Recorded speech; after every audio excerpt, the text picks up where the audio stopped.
So today we finish up this series, How to Be Rich. Not how to get rich, but how to be rich. And I hope that over the last few weeks, we've all been reminded of the fact that we're all, even with the struggles we have, maybe we have trouble paying the bills or whatever, but we're all pretty wealthy compared to a lot of other people in the world. We have a lot more than a lot of people do, even though we're not always having the gratitude that we need to have. Around our house, I started a few years ago. When I was complaining, or Sue Ann might have complained about something, or one of our kids or grandkids, I started this habit of putting up one finger. Not the finger some people put up, but this finger, okay? I started putting up this finger. And what this stands for is first world problem. Most of our complaints, not all, there's some legitimate concerns, but most of our complaints are really first world problems compared to what so many other people in the world are dealing with and going through. I've got a list here. I just want to give you an example of some first world problems that we complain about here in this country. One might be bad cell phone coverage. Oh, poor thing. First world problem, right? It might be, well, my child's teacher didn't call me back right when I thought they should. First world problem. There are a lot of people in different parts of the world whose kids don't even get to go to school, period. They don't have a school to go to, okay?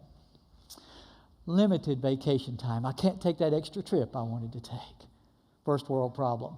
Many people in the world know nothing of a vacation. They don't even exist for them. They never thought of ever getting paid if they didn't work that day. My computer crashed. First world problem. I have slow internet service or no internet service here. First world problem. The cable's out, or the satellite's, all fuzzy from the rainstorm. First world problem. Expensive child care. They went up again on my child care cost. Many parts of the world, there's nobody to keep your child or ever take care of them. You have to do the work and take care of your kids at the same time. There's no opportunity for any other option there. High medical bill. Oh, that's tough. It is. But there are a lot of people in the world who have no doctor in their town, never get to see a doctor, have no opportunity for any professional health care at all. So a high medical bill might not be any more than a first world problem. The repairman was late. You had something to be repaired and somebody actually would come and fix it for you? First world problem. Well, I know they said between 12 and 3, but what they really meant was between 12 and midnight, right? They'll show up sometime in there, maybe the next day. A long wait at the tag office. I hear that complaint all the time. You go get your tag renewed and it just takes forever. Really, you had a car and you could put a tag on it and you get to drive it? First world problem. Or it could be $8 hot dogs at the ball game. Oh, what a terrible burden on us, right?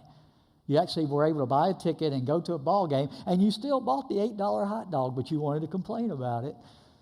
First world problem.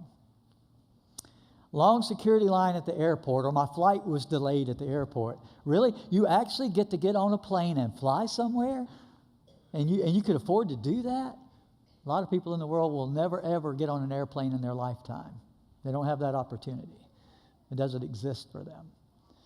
You see, a lot of what we complain about is first world problems. If your complaint starts with my housekeeper or my pool or my utilities or whatever, then you need to understand that's a first world problem that you're talking about there. And today, what I want us to really focus on is thinking that way, is getting a better perspective on what we complain about most in this country. And I want you to do this. I want you to learn to do this so when you start complaining, you think about this, and maybe you or somebody in your family will do this. I want you to hold up this finger and repeat after me. Hold up your finger. First world problem. First world problem. One more time. First world problem. Okay? Anytime you start whining and complaining, I want you or somebody else to remember this finger, okay? Put this finger up and say, first world problem. Because almost everything we complain about here in America is really a first world problem. And today, I want us to rethink and get a different perspective here. I want us to start thinking this way. There's a big difference between owning things and things owning you. Okay? There's a big difference between owning stuff and stuff owning you.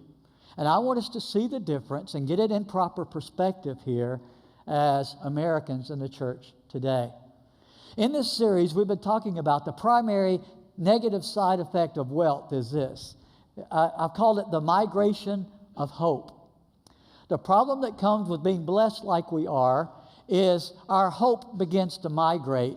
Instead of our hope being in God, and God is the provider, our hope begins to migrate over to the stuff. The money and the stuff becomes where we put our hope. So then the focus of our lives has to change. If that's where our hope is, then we have to start living for the stuff. And a result of that is the stuff starts owning our lives. Instead of us seeing God as the owner of the stuff, we start seeing ourselves as the owner of the stuff. And then we start thinking it's ours to do with what we want, instead of remembering that it's God's and it's to be managed the way He wants it to be managed. So I want us to go back to that. Remember that declaration we made a couple of weeks ago? I want us to go back to that declaration one more time. It's on your outline. I will not put my hope in riches, but in Him who richly provides. Say that out loud with me. I will not put my hope in riches, but in Him who richly provides. So let's go back to the passage we've been looking at, 1 Timothy chapter 6, beginning with verse 17.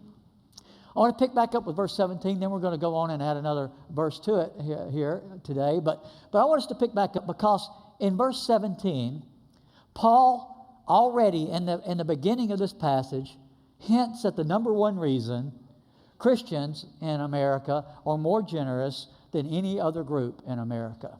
Did you know that statistics show that Christians, conservative Christians in America, are much more generous than any other group in America? By far. It's not even close. When you hear all the liberals talking about how conservative people are stingy and don't care about people, you can correct that because all the statistics prove that conservative Christians give more away to do more good for other people than any other group in America. It's been that way the whole time America has existed. Hasn't changed. It doesn't mean all Christians are doing what they need to do, but overall, Christians are more generous than any other group in America today. And Paul hints at the reason for that in verse 17. And sometimes we read over verse 17 and we don't catch it. We don't catch what he's revealing to us as the main reason Christians can be more generous and why we choose to be more generous than anybody else. Look at verse 17 again, the first part of it.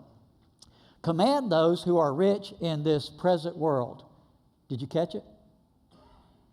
It's right there. Let me help you out. Command those who are rich, where? In this present world. That's where it is. That's the difference. That's the perspective that Christians can have that non-Christians can't ever have. We understand that life here in this present world is only part of our lives. It's only a small part of our lives. And this present world is very much temporary, which means that all the stuff that exists here, the money and the fun stuff that we have here, all of that is also only temporary. This present world and everything in it is only temporary. So today, before you leave this building, here's what I want to have happen for you. I want you, I want me, I want all of us to start looking at the stuff and at the money through the lens of eternity. You see stuff in a different way when you see it through the lens of eternity. If you could get that perspective, if I could have that perspective on the stuff, then the stuff won't own me anymore. I will understand God owns the stuff. It won't have a hold on me anymore. I will be able to loosen my grip on the stuff because I now see it through the lens of eternity. So let's look at this. Let's look at number one on your outline. I want to start with this because he's already hinted at it, and he goes on to talk about it more. Number one is this. There's more to this life than this life. There's more to this life than this life. Let's pick up in verse 17 and go a little further here, okay? Command those who are rich in this present world not to be arrogant. All right, we talked about that. We shouldn't be arrogant because we've got stuff, okay? Or to put their hope in wealth. Why? Because he says it's so uncertain. Right? Wealth is not a wall that you can build that protects you from anything that could happen to you. It's not where your hope needs to be. It's not where security is. You need to understand that, okay? But instead, we need to put our hope where? In God, who richly provides us with everything for our enjoyment. So why in the world would we put our hope in the provision when instead we could actually put our hope in the provider of the stuff? That's where our hope needs to be. Okay, we talked about that. And then he goes on to say this. Command them to do good. All right, we talked about that last week. Not just average good. What does he go on to say? To be rich in good deeds. So not just do good on average, but do gooder than that. Okay? Do even better than that if you want to be correct in English grammar. Okay? Do better than the average. Do gooder. All right? So not just to be average, but he says to be generous and willing to share in an above average way. And then here's what he says in verse 19, kind of bringing this together here. Okay, here's why. In this way, listen to this, they will lay up treasure for themselves as a firm foundation for what? The coming age. Did you catch that? The coming age. Life after this life. Okay? You want to lay up a firm foundation for the coming age. The stuff won't build any kind of foundation for the coming age. He's going to tell us how to do it, right? Lay up a firm foundation for the coming age so that they may take hold of the life that is truly life. Paul, in this letter to Timothy, in these instructions to those of us who are blessed, is teaching us how to have life as God intended life to be. The abundant life, life to the full, is found in these instructions that he's giving us right here. Don't you want that kind of life? Don't you want life to the full? Don't you want an abundant life, a life that means something, that matters? I want that. I want that for me, and I want that for you. And in these instructions, Paul is teaching us, here's the secret to life as God created life to work, as God created life to be. And it has everything to do with our view of the stuff. And learning to look at the stuff through the lens of eternity instead of just focusing on this present world. Start looking at things, how we can have an opportunity to have a better life today while at the same time impacting eternity in a positive way. That's what you can do with your life and with your stuff. As you can manage it in such a way that not only do you enjoy life more yourself, but you are managing it in such a way that eternity is impacted by the way you've managed your stuff. It's impacted in a good and positive way through you. So we have great opportunities in front of us.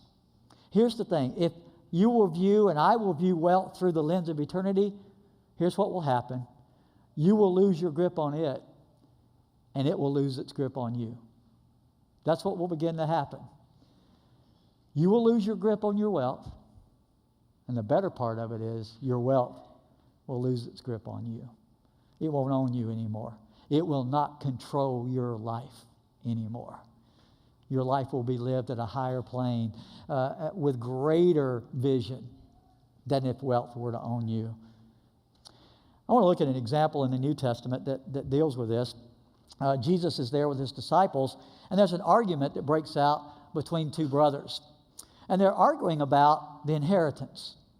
And one brother feels like the other brother is not giving him his fair share of the inheritance. It's sad, really. As a pastor, I see this kind of thing played out in our culture today, in the real world. I see families that at the time of the death of a loved one, a parent or a grandparent, instead of them coming together and loving and supporting each other, here's what I see a lot of times. They start fighting over the stuff and who gets what of the stuff that was left by the person that died. At a time when the family needs to support each other the most, they're fighting over the stuff. And that's what's happening here. A brother is arguing with his brother over the stuff. And Jesus is there, and Jesus has already begun to establish a great reputation as a wise teacher. So they asked Jesus to get involved, to settle this dispute between the two brothers. Tell my brother to divide the inheritance with me, Jesus. Take care of this for me. And Jesus' first response is, He tells them, be on your guard. A man's life does not consist in the abundance of his possessions. That's how he starts the answer to the argument. He's saying, oh, hold on, be careful now. I want you to understand this right up front. Your life doesn't consist in the abundance of your possessions. That's not what life that is truly life is really all about. That's the perspective I want you to have when I tell you the rest of this here, okay? I want to settle this, but I want you to understand the perspective you need to have on this. Your life does not consist in the abundance of your possessions. But here in America, everybody's life is judged by what? The abundance of your possessions. That's how everybody's life is judged in America. And Jesus says, that's not the way God judges your life at all. Has nothing to do with the abundance of your possessions. Because remember, this is just part of our lives. There's eternity after this. There's life after this life. Okay? So he goes on to tell a parable to reinforce what he was teaching here. Verse 16, he says, the ground of a certain rich man yielded an abundant harvest. Now already as he starts the story, there's some people mad. There's some people that are resentful. Just like we get sometimes when we hear about somebody who was already doing well and then they get some other big blessing in addition to that. We get jealous and we get envious. And I'm sure there's some people in the audience that thought, well, yeah, sure. Wealthy people get all the breaks. He's already wealthy, and now he gets even wealthier. He has an abundant harvest. He gets even more on top of what he already had. Like, I can't believe that person won the lottery. They were already doing pretty well. Well, why couldn't I have won the lottery? I'm struggling here. Well, that's just not fair, right? Just not fair that somebody that's already doing well gets to have even more. You see, if you think your life consists in the abundance of your possessions, that's the attitude you look at things with. That's why you're mad. That's why you're angry. That's why you resent somebody who's already doing well, actually doing even better than they were doing. We say, they get all the breaks. You know, those wealthy people get all the breaks. I don't get any breaks. Well, if you're thinking of life as only the abundance of your possessions, you're right. And you can be angry and discontent your whole life that way. But he says, this wealthy guy, he gets even wealthier. Verse 17, he thought to himself, what shall I do? I have no place to store all these crops. And they're not going, oh, poor guy. I'm so sorry for him. He's got so much stuff, he doesn't even have room to keep it. You know, I don't feel sorry for that guy at all. He's got all that stuff. But this guy's trying to figure out, now, what's the best response? I'm already a wealthy person. I've got even more stuff now. What is the proper response to the additional blessing that I just got? Then he said, verse 18, this is what I'll do. I will tear down my barns and build bigger ones, and there I will store my surplus grain. This guy's obviously pretty smart. It's a problem solver. He had a problem, too much stuff, not enough place to put it. I'll fix the problem. I'll tear down my barns. Probably they were already full, right? But I'll tear those down, and I'll build even bigger ones, and then I'll have room to store not only what I already had, but I'll be able to store all the surplus stuff that I just got too. Now, he calls it surplus, right? It's extra. And his response is, I'm going to make room to store even all the extra stuff. And there would be some in the audience who would think, smart guy, good job, problem solved, you got it taken care of, all right. Way to go, man. You knew how to take care. That's probably why you're rich. You know how to do this stuff. Some people don't know how to manage this stuff. You obviously do. You did good. Now you got even more stuff, right? And then in verse 19, then I'll say to myself, he talked to himself a lot. You know, rich people get weird sometimes. I'll say to myself, you have plenty of grain laid up for many years. Take life easy, eat, drink, and be merry. So he thinks, all right, I've got the bigger barns. I've got everything stored away. I'm set for life. Isn't that the way we think? You see, when your hope begins to migrate from hoping in God as the provider to hoping in the stuff, your mind starts to think the way for me to be secure, the way for my life to be set, is to have enough stuff to be set for life. This guy has plenty of stuff to be set for life. And people are probably thinking, wow, that guy is so blessed. He's so smart. He's rich, and he's got enough stuff for the rest of his life, probably to take care of himself. Maybe his children won't even have to work for their lives. Maybe even his grandchildren. Everybody's set for life. He's got it covered with all that he's got. We think, man, that's the life. That's the way I want to be. That's what I want for my life. That's the American dream, right? That's what everybody lives for in America, to get to this place that you're set for life.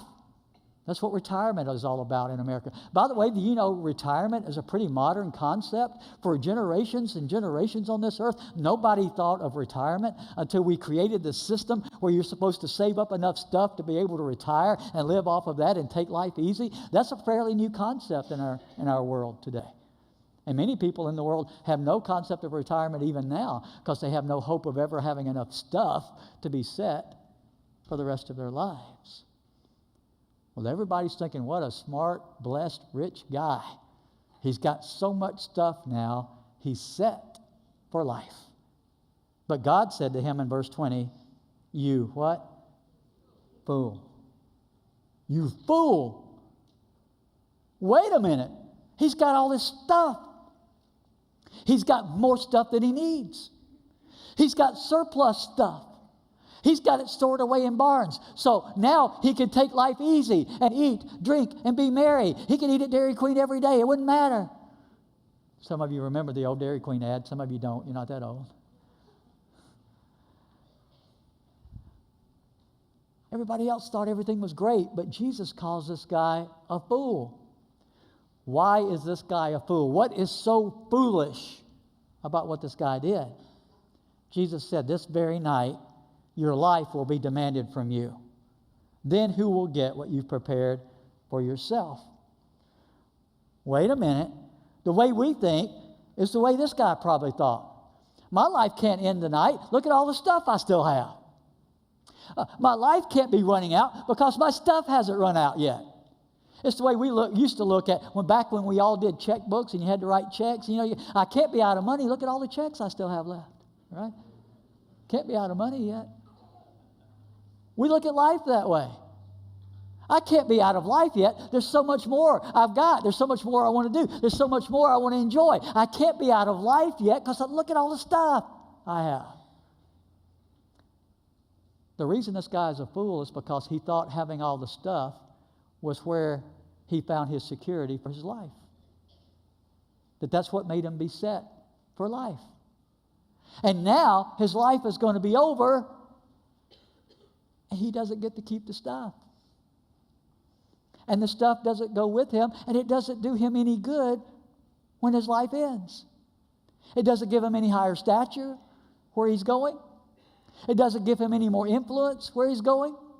It doesn't get him in any doors, open any doors that other people can't get through where he's going. It doesn't follow him where he's going. It's left for somebody else now. And it has no benefit to him at all when he leaves this world. You see, when you start looking at stuff through the lens of eternity, you start realizing just how worthless the stuff is at the end. Just how little power it has, how little influence it has, how little opportunity to make any difference after that, after you leave this world.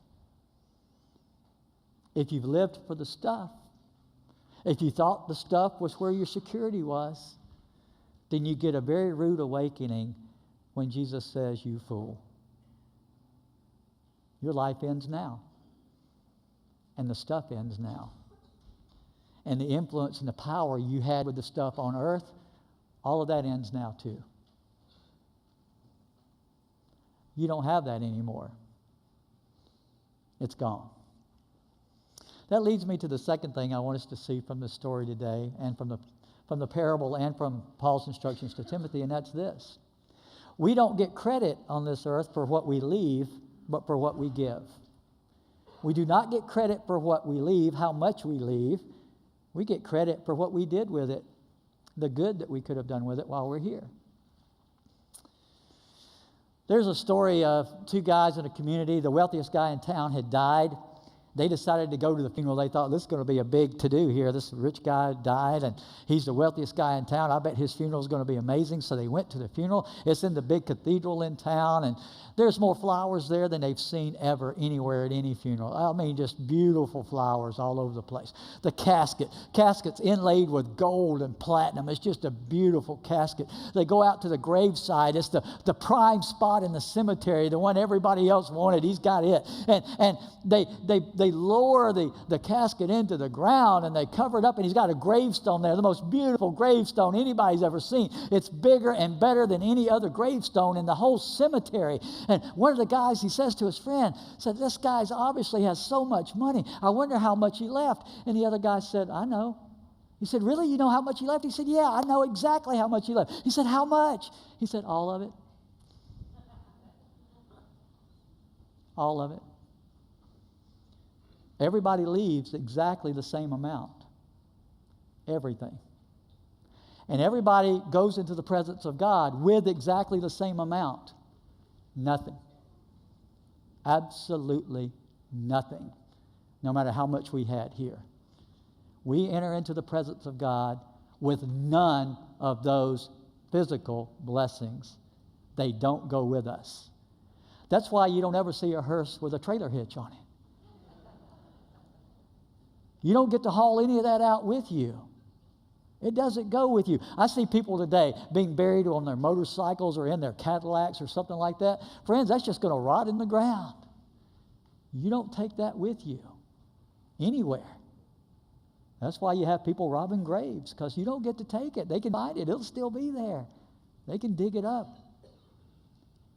The stuff, when you leave this life, is worthless. It has no more value at all. And the only thing that could give it any value was how it was used while you were here and had it in your possession. That's the only thing that gives stuff value in the eyes of God. That's why he went on to say in verse 21, this is how it will be, like the fool that was his life was required of him that night. This is how it will be with whoever. Whoever includes who? Whoever. All of us. This is how it will be with whoever stores up things for themselves, but is not rich toward God. Now, I want to clarify two things with that statement. The first one is this. God does not say it's evil to have a savings account or a retirement plan. He doesn't say that's evil. In fact, there's some other passages that teach us that we need to put some back for those unexpected things that could happen. That's a smart way to manage some of your money. He's not saying that's evil to do that. What he's saying, though, the second thing is this, is it is evil to store up things for yourselves while at the same time not being rich toward God. That's the evil thing here. That's the sinful approach to life. That's the approach to life that leaves you thinking your hope was in the stuff, when in fact the stuff cannot give you anything when you leave this present world. What a sad way to enter into eternity. Thinking that your life was... How much of our lives is given to just getting stuff? A lot of it, right? We all, hopefully, by the way, the Bible praises working hard to earn what you have. That's what you should be doing. Everybody that's physically able should be working and not expecting other people to take care of them. That's God's plan for everybody, okay? So nobody should be living off of other people if they're able-bodied people that can work themselves, ever. That's never God's plan for anybody, okay? But it's so sad when we think so many hours of our lives are given to working to get money, to get stuff, that if that's all we've invested in is getting the stuff, and when we die, how much good has that done us? Zero. Absolutely no good at all. This life is preparation for the rest of our lives, for eternity. And if we haven't done the good with the stuff while we were here, with the chances and the opportunities that we had to do it, there's no way to go back and change that. There's no way to get another chance. You get one shot at this. Only one. This present life is a one-time deal. And God wants to see us managing the stuff the way He wants it to be managed. And part of that is having an eternal perspective on the stuff. Understanding that the stuff is not evil, it's not bad. In fact, it gives us an opportunity to do eternal good that we could never do without the stuff.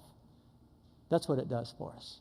It gives us the opportunity to do some good that lasts forever while we have the chance, while we have the opportunity. A little later on, after telling this parable in verses 33 and 34, He went on to say this: sell your possessions and give it to the poor. He's not telling them to sell everything they own, to not have anything. Jesus only told one person to do that. That was the rich young ruler, to teach him a lesson about being too attached to the stuff. He's never told the rest of us to do that, to not have anything. But what He's saying is the excess, the stuff we don't have to have. There's more good we could do with it. He says, give to the poor, provide purses for yourselves that will not wear out. Listen to His terminology. A treasure in heaven that will never fail. What did He say about riches? They are uncertain. They will fail. But this treasure He's talking about will never fail. Where no thief comes near, no moth destroys. And then He says that famous line that we try to rationalize out of our everyday life. He says this: for where your treasure is, there your heart will be also. The number one contender for your heart is the stuff. It's the money and the material stuff. That's the number one contender for your heart in the American culture, for sure. It's the stuff. Because the American dream is all about the stuff. That's all it's about, is the stuff. And so that makes it the number one competitor for our hearts. Because we either live for the stuff or we live for eternity. You can't have it both ways. You either live for eternity or you live for the stuff of the present world that will vanish, that will disappear, that will end, that is temporary. You either live for that or you live looking at life through the lens of the eternity. The good you can do that makes a difference forever. In 1 Timothy 6, remember verse 19, he says, in this way, doing the good deeds, being generous and willing to share, in this way they will lay up, what's that terminology again? Treasure for themselves as a firm foundation for what? The coming age, so that they may take hold of life that is truly life. So that we can live life as God intended life to be lived. So that we can know the joy of life, the peace of God, the joy that's beyond anything people living for the stuff will ever experience. God wants us to have that. And He's teaching us in His Word. Here's how you have that kind of life. Life that is truly life is life that is lived looking through the lens of eternity. Knowing what really matters forever. Not just for the temporary here and now. Friends, I want to be great at this. I want you to be great at this. This how to be rich thing, we're pretty blessed, all of us in this room. So I want us to be good at being blessed. I want us to be great at being blessed. I want us to set the standard for others. I want us to be the shining light on the hill. I want us to be the ones that other people can look to and say, that's the kind of life God was talking about. That's what God intended for His people. I want us to be that example to the rest of the world. But in order to do that, we need a plan. This won't happen by accident. We need a plan. And God, He doesn't leave us in the dark. God gives us a plan on how we can live like this. It's in His Word, and it's clear. So number 3 on your outline is how a lot of us are already living without a plan, okay? I call it the 3S giver. Most people in the church in America are 3S givers. I like to use alliteration because it helps me remember things. Maybe it'll help you too, okay? 3 S's on how most of us give today in the church in America. Spontaneous, sporadic, and sparing. That's the way most people in the church in America give today. Spontaneous, sporadic, and sparing. I talked about it a little bit last week, but I wanted to remind us. Here's the way most of us are doing our giving. Not everybody here, because we've got some people who get this already, but a lot of us are living this way. It is spontaneous in the sense that we give spontaneously in response to being emotionally stirred to give. Okay? If the preacher tells a tear-jerking story and they show us pictures of starving children in another country, it will motivate us to, when the offering plate is passed, we'll throw in a little more that day than we normally would, because it's a spontaneous response to the emotional stirring that we've received that convinced us to give. Like I said last week, the commercial with Sarah McLachlan singing In the Arms of the Angels, and the abused pets that they show you, and they ask you to give to save a pet's life. Well, a lot of people will just respond right then, spontaneously say, I'll send them a check, I'll help them out, I'll use my card, I'll call that number, and I'll give them some money. Now, that's spontaneous, and it's also sporadic, because you only do it when you feel the emotional stirring that convinces you to do it. So it's very sporadic. If I like the way things are going on at the church, I might give them a little money today. If I don't like some of what they're doing, I'll hold it back. I'll teach them. I'll show them, right? I'm not going to give if they're not going to do things the way I want them to do it, right? That's the way we treat the church. That's the way the church, by the way, is the body of Christ. It's the bride of Christ. That's the way you're treating Christ when you do that, okay? So we do it sporadically. We do it spontaneously, and that ends up being sparing. By sparing, I mean this. When we give that way, here's what we're doing. We're giving at that point, spontaneously, sporadically, we're giving what we think we can spare right then. That's how we're giving. We're giving what we think we can spare right at the moment. We didn't plan to give it. We didn't set it up to give it. We didn't put it in the budget. This is just what I know I can spare right now, so I'll write a check for that amount, or I'll use my card for that amount, or I'll put that much in the plate today because I know I can spare that. So we're giving sparingly. That's what the word sparingly means. What you think you can spare is what you are going to give. That's the way most people, the majority of people in churches in America, give today. How do we know that? Because we know that less than 10% of churchgoers in America are consistently bringing a tithe to their local church. Less than 10% are doing that. So that means we're giving sporadically, spontaneously, sparingly, whatever we think we have left over that we can spare, that we'll give to God. That kind of giving, quite honestly, shows that our hope is already migrated from God to the stuff. That's exactly what it shows. You see, if our hope wasn't in the stuff, we wouldn't be basing our decision on what we think we can spare. That means our hope is in having enough stuff that now we could spare to give that amount. Your hope is already migrated. If you're only giving in response what you think you can spare at the moment, your hope is in the stuff, not in the provider of the stuff. You see, that's the biggest competitor for your heart. And your heart rests in the stuff, not in the provider of the stuff, when you give that way. So I want to go to number 4 very quickly here, and that is what I call the 3P giver, and this is the goal. This is what I want for me. This is what I want for you, the 3P giver. Here's what it is: priority, percentage, and progressive. Priority, percentage, and progressive. Now, that means if it's a priority, you've decided to give. You've made it a priority. You know what the priorities are in your life financially? Whatever you've decided to give your money to, those are your priorities. So if the Lord's house, if the Lord's work, if the kingdom work of bringing people to Christ is a priority, then in your budget will show that that's a priority. You have pre-decided to put that up there as a priority for what you do with your stuff. You plan for it as a priority. And you pre-decide, if it's a priority, what percentage you're going to give. You determine, here's how much I am determined to give. I make it a priority. I set that as a priority in my life. I budget for it. I plan for it. And I give it. That percentage that I've decided in advance that I'm going to give.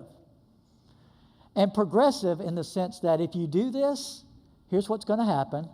The stuff will lose its grip on you, and you will lose your grip on your stuff, and then you can progressively be even more generous than you ever thought you could be. You will see opportunities and pray for opportunities and find opportunities to do more good than you ever thought you were going to be able to do That's how it works. Now this is math, so I wanted to make it easy for you. I know math is hard for some people, okay? So I want to give you an illustration to help you out. It's not the new math. This is the old math. I'm too old for the new math, okay? This is the old math.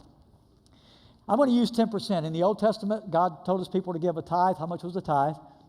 10%, right? So he told them, give me 10% first. So I want you to see this. Greg did it again. I got all 10 ones. I asked Greg to bring this out here for me, and he didn't take any this week. I'm glad. Thank you, Greg, for this service. I got all 10 ones. Here, watch this now. I know it's math, so some of you struggle with math. This is it. You got 10 $1 bills here, okay? Everybody see? 10 $1 bill. I want you to see this. A tithe, putting God first, making it a priority would be every time you get 10 of these, you take one of these and you give it to God through the local church. I'm going to do it again. Some of you glazed over. I'm going to do that again. All right. You got 10 of these. Hey, every time you get 10 of these, the first thing you do, give one of these to God through the church. Every time. I'm on vacation this week. Did you get 10 of these? What are you supposed to do? Give one of them to God. I'm on a trip this week. I had the hot water heater went out this week. Well, if you got 10 of these, before anything else, what are you supposed to do?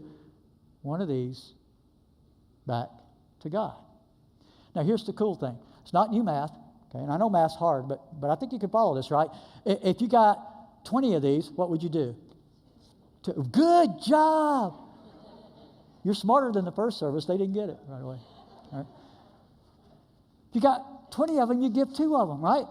Here's the thing. When you determine to give percentage-wise like that, it's fair for everybody no matter how much you make or how little you make. If you have 0 this week, how much is 10% of that? What do you give? 0, unless you just had something left over from the week before you want to give. But from that amount, it's 0. So it's fair for everybody. If you got $10, 1 goes to God. That means you've got 9 to still manage the way God wants you to manage it. Okay? And here's the cool thing. When you get good at this and you really start practicing this, here's what you're going to find out. You're going to give this, and then you're going to see a need or an opportunity out there to do some good, and you're going to freely go ahead and do a couple more. And you're going to give that too. You're going to see opportunities that you didn't see before and ways that you can be generous that you never saw before, and all of a sudden, it's not holding a grip on you anymore. And you've let go of your grip on it, and you can start doing even more good. I want you to know this as the praise team gets ready today. Everybody sitting in this room today is the beneficiary of some people here at Lakeshore that are consistently doing this.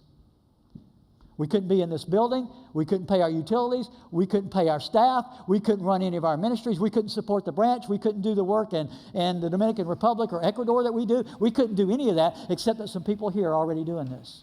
But here's the thing. We're all beneficiaries of some people that are doing this too. There are people here at Lakeshore doing this and this. They're not only giving the 10th off the top, but as they have opportunity, as God blesses them, they're doing more than that, regularly, consistently, because this stuff has lost its grip on them. And God now owns their heart.